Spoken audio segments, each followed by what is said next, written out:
Aujourd'hui dans Détour d'Analyse, je vais vous parler du livre Les Morsures du silence de Johanna Gustafsson, notre autrice française installée en Suède. N'oubliez pas, pour ceux qui ne l'ont pas déjà fait, de vous abonner à la chaîne. Ici on parle littérature et depuis peu cinéma et séries télé. Allez, c'est parti. 2 juin 2023, Anna Enström embarque sur un bateau pour se rendre dans la baie de Stockholm. Elle se dirige vers une école le long des maisonnettes rouges, des toboggans et des balançoires. Elle pousse la porte de la salle de classe et pointe son arme sur les élèves tétanisés. Elle demande à une adolescente de la filmer et toujours menaçante raconte son histoire. Des années plus tôt, en 1999, son fils a été envoyé en prison pour le meurtre de sa petite amie Jenny, tuée lors de la nuit de la Sainte-Lucie le 13 décembre. Son fils Gustave a mis fin à ses jours et c'est aussi ce que va faire Anna devant les élèves. 5 mois plus tard, octobre 2023, un jeune garçon est découvert mort, vêtu d'une robe, d'une aube et d'une couronne de LED figurant elle aussi Sainte Lucie. Sa mort rappelle celle de Jenny, tuée donc par Gustave des années plus tôt. Maria Renn, commissaire de police en congé sabbatique après le décès de sa fille Alice et de son mari Ebbe, reprend peu à peu goût à la vie. Elle va se retrouver mêlée à l'enquête malgré elle quand lors d'une soirée elle va rencontrer Sofia Ackerman, directrice d'édition, qui va l'engager pour démontrer l'innocence de Gustave, son petit-fils. La police fait-elle face à un copycat ou a-t-elle à l'époque arrêté le mauvais suspect? Tout va être remis en question quand un second meurtre va apparaître avec les mêmes artifices, puis un troisième. L'enquête alors va devoir être reprise depuis le début et de nombreux lièvres vont être soulevés jusqu'à conduire à une cascade d'événements qui va tout remettre en question. Et si les événements de la soirée de 1999 révélaient une toute autre vérité que celle que chacun a crue à l'époque? Les suspects vont se succéder jusqu'au final que personne n'attendait vraiment. Les différents protagonistes du livre.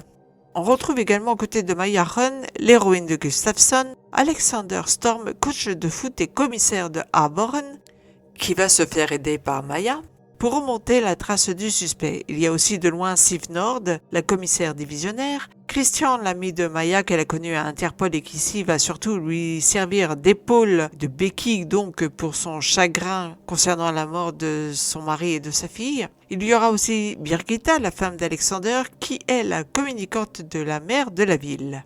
Sans oublier Sofia Ackerman des éditions Ackerman, grand-mère de Gustave, le suspect principal du premier meurtre, et également mère d'Anna qui s'est donc suicidée en classe. Nous aurons aussi Daniel Briggs, le père d'un des décédés, une amie de Jenny et également un chirurgien et une psychologue. Voilà pour les personnages, on peut dire globalement principaux de ce thriller. Le livre va donc nous narrer l'histoire d'un meurtre en 1999 qui va révéler des secrets de 2 familles différentes en 2023. L'intrigue se passe sur l'île de Lindegö et on a plaisir à découvrir la Suède sous la plume de Gustafsson qui parvient à nous dépeindre parfaitement les lieux et l'ambiance ainsi que la mentalité des habitants. Si l'intrigue en elle-même des morsures du silence est bonne, il n'y a pas grand-chose à dire là-dessus, Gustafsson sait tisser sa toile jusqu'au final et sa résolution. Ce qui m'a le plus dérangé, c'est la narration au présent. Je n'aime pas ça dans le thriller. Je trouve que ça enlève du plaisir de lecture. Je n'arrive pas à m'immerger dans l'histoire, enfin complètement dans l'intrigue du moins. Pour moi, ce n'est pas un temps qui sied au thriller et ça m'a enlevé vraiment du plaisir de lecture. Et ce que je n'ai pas non plus aimé, c'est l'alternance des personnages qui racontent tour à tour ce qui se passe, donc dans leur vie notamment, mais aussi dans l'intrigue. Ça m'a un petit peu gênée. Voilà, j'ai eu l'impression d'avoir parfois des redondances et il fallait à chaque fois se resituer dans l'histoire du personnage, ce qui se passait dans sa vie personnelle, mais aussi au cœur de l'enquête. Pour moi, ça a été contre-intuitif pour ma lecture.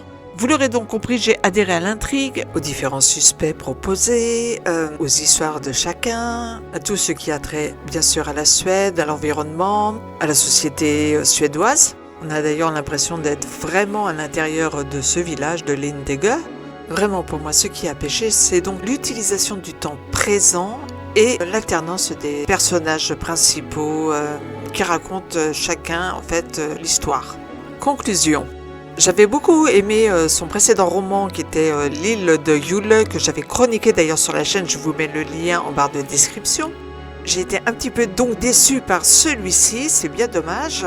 Et donc ces soucis que j'ai rencontrés à la lecture de ce roman, donc le temps présent utilisé et l'histoire racontée par divers personnages, m'a fait mettre la note de 3,5 sur 5.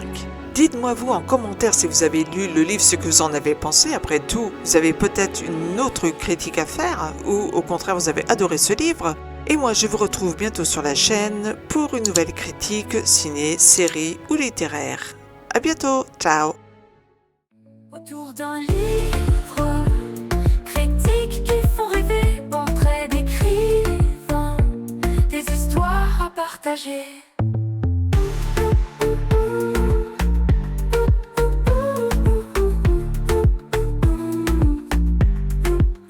Des romans, des essais, chaque jour une pépite, les lignes se dévoilent sous nos regards avides.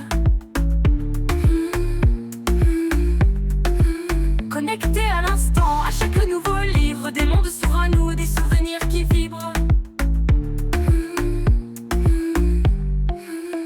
Autour d'un livre, critiques qui font rêver, portraits d'écrivains, des histoires à partager. Autour d'un livre, critiques qui font rêver, portraits d'écrivains, des histoires à partager.